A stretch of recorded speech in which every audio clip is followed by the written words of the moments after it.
So here we need to obtain three terms in a geometric progression such that the sum is 56. Also, it's given that when 1, 7 and 21 are subtracted from each of the three terms in their respective order, an arithmetic progression is obtained. So let's begin. Now we will consider three numbers. So let the three numbers be A, AR and AR squared. These numbers are in geometric progression. Now, since we are only given the sum, that was the reason why we have chosen A, AR and AR squared.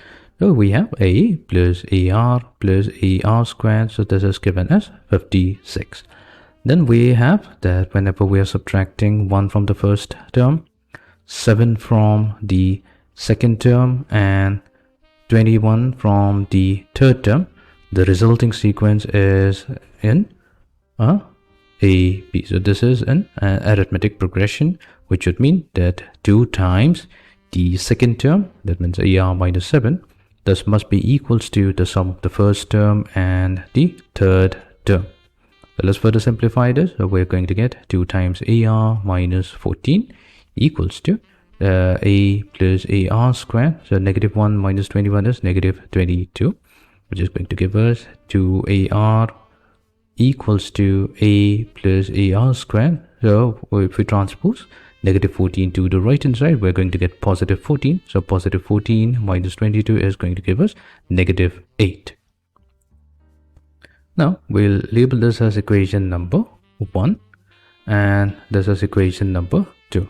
Now from equation number 2, so we're going to use equation number 2. From here we have AR, let's say A plus AR squared. So this will be equals to, if we take the first term and the third term and keep it on the left hand side, this will be equals to 56 minus AR.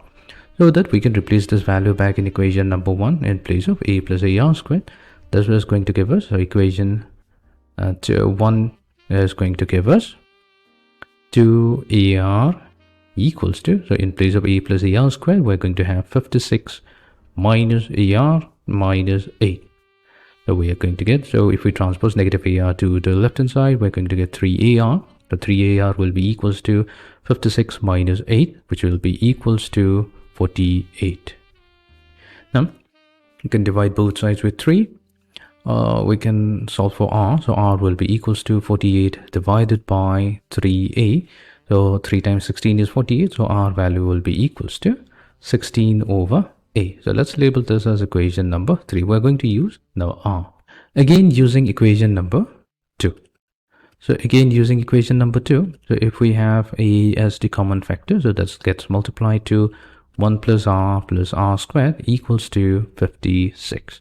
Now what we can do, in place of R and R squared, we can replace the value of R when obtained as obtained in equation number 3. So we have A times 1 plus 16 over A plus 16 squared will be 256 divided by A squared. So that's equals to 56. Now we'll be solving this particular equation. So let's multiply with A. So we have A plus 16 plus 256 divided by A. This is equals to 56. We're going to multiply throughout with A. We're going to get A squared plus 16A plus 256 equals to 56A. We'll transpose 56A to the left hand side and combine with positive 16A to get A squared minus 40A plus 256. So that's equals to 0. So this will be the factors of A minus 32 times A minus 8. This is equals to 0.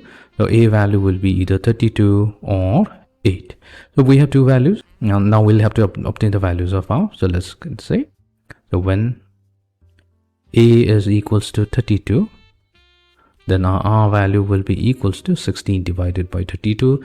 So we know this 16 times 2 is 32. So R value will be equals to half.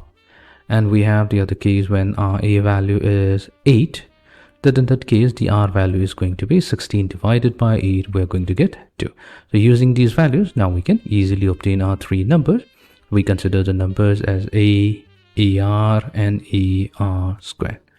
So when A is 32 and R is half, so our A value, that will be 32. A times R will be 16. Then we have 8. AR square will be 8. And when A equals to 8, so this will be 8.